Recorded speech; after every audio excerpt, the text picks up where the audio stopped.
Hello guys, my name is Caleb from KCNU Studios, and today we are going to be continuing our Godzilla backwards review. We're on episode 4. We're going to be reviewing Godzilla, Mothra, King Ghidorah, Giant Monsters, All Out Attack.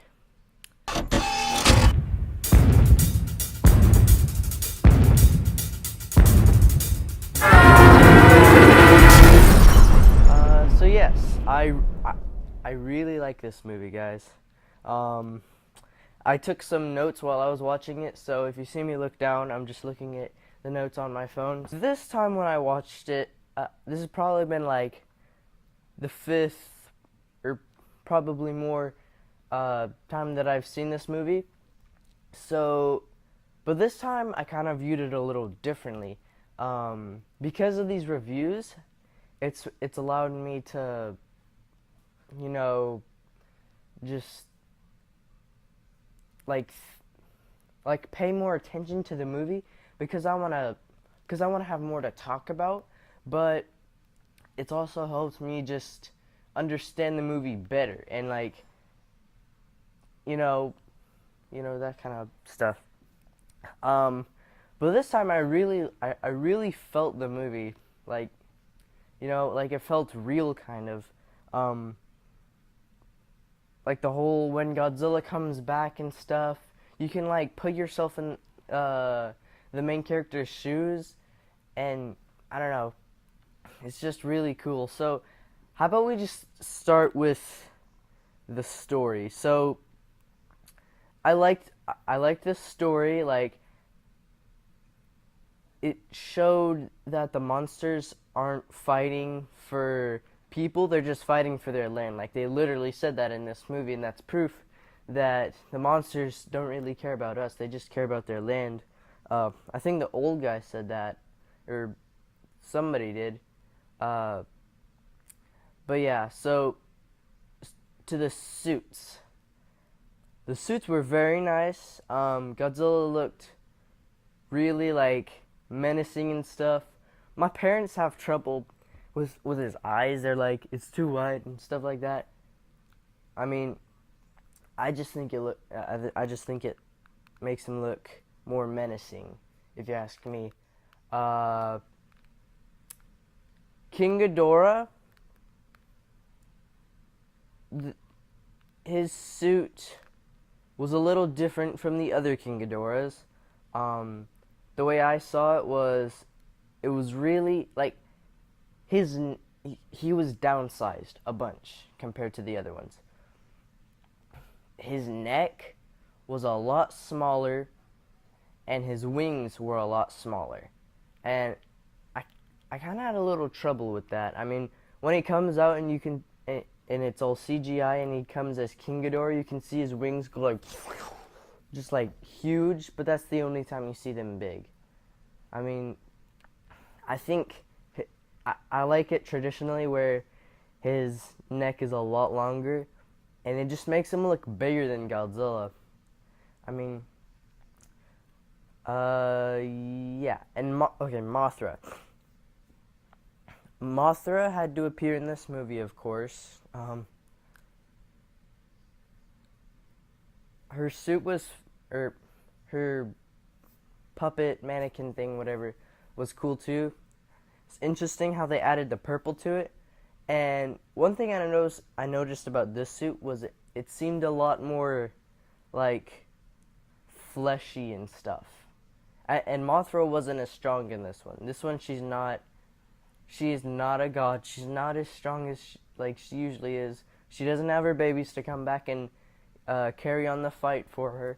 This is the only movie where that happens, pretty much. I mean,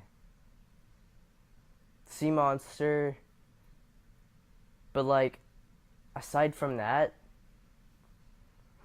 she sucked at fighting, really. I mean, all the monsters couldn't fight Godzilla. They weren't really a match for him. I mean, I think what could have been cooler is so once King Ghidorah was down, what they could have done was they could add and all that like sparkly whatever stuff came and saved King Ghidorah and made him King Ghidorah instead of Ghidorah. Uh, it should have respawned Mothra and Anguirus, and Anguirus Baragon, and they all go after him at the same time. I think that would have just been epic instead of an underwater battle or something like that. But it's still my, where is it? Sorry, I'm just looking for that paper that I did for my top 10 Godzilla movies. I think that's my fourth favorite Godzilla movie of all time. Uh, yeah, it's a really really good movie. If you can get your friends to watch this and they're not fans, I think this would be one of the best movies to show them. Uh, like this movie's just that boss. Yeah. Now, here's something that not a lot of people think about with this movie. It's the alternative monsters.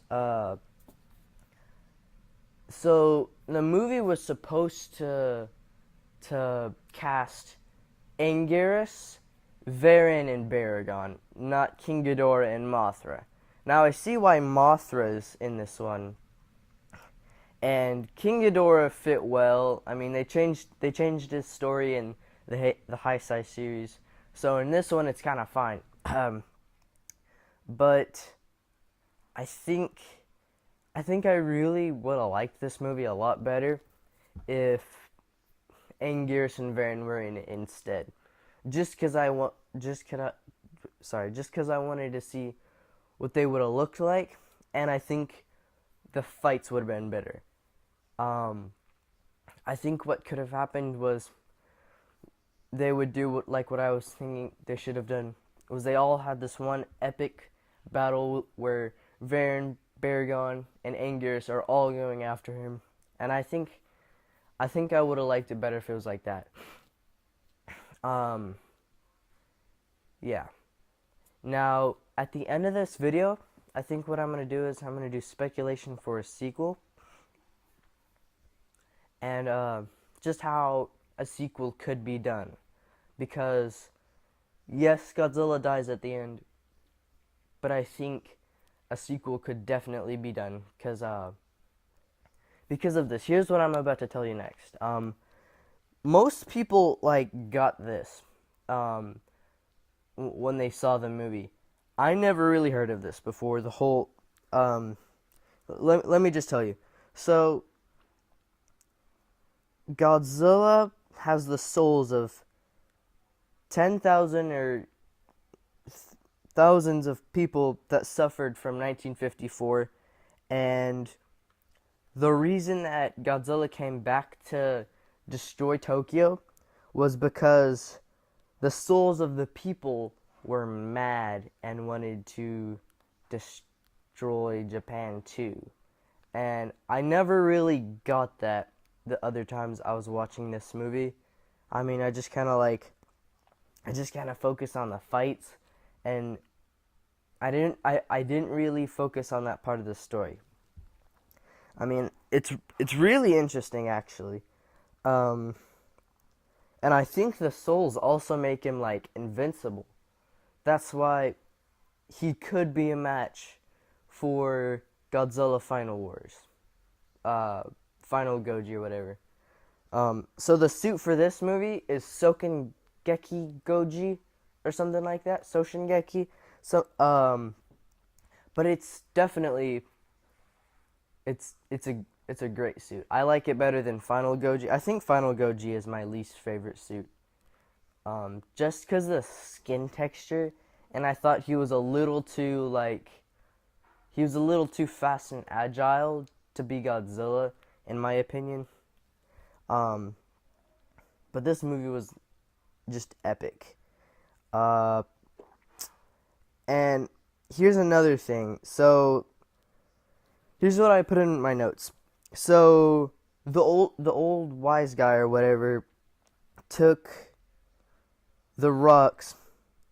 So you saw him take King Ghidorah's like stone thing, because all these monster, Baragon, Mothra, they all have these stones, and these teenagers or these uh, punks or whatever went in and they just they like did something to break the stones, and so this made I don't think it was those people that ca- that caused them that caused the monsters to come back. I think it was the old guy, honestly, um because you see him bring King Ghidorah's stone back to King Ghidorah when he's on ice or whatever that is. Um, yeah, it's ice. But you see him bring it back to him, and then King Ghidorah just gets out of his ice form, and you can see his heads come out, and he roars. So I think that it wasn't the people that wrecked the stones. I think it was the old guy that that brought them back. If you haven't seen the movie, once you watch it, you'll understand. But um, so yeah, he he got the monsters so he could protect Japan from Godzilla. Um, yeah, and in all honesty, the monsters did nothing to Godzilla. I mean, King Ghidorah got him, and you could see like his wounds and stuff. But in all honesty, the military they couldn't they couldn't shoot that drill thing or whatever it was, the missile drill into him. So pretty much the wound that he did to him did nothing, and he just ended up the guy in the submarine, the commander, the main character's dad, just goes into his mouth instead of the wounds. So yeah, I honestly think that the monsters did absolutely nothing to Godzilla, and that's pretty much fact, actually, not opinion.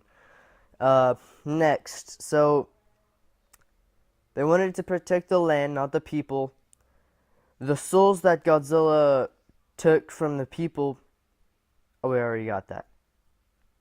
So yeah, I sorry. So what happened was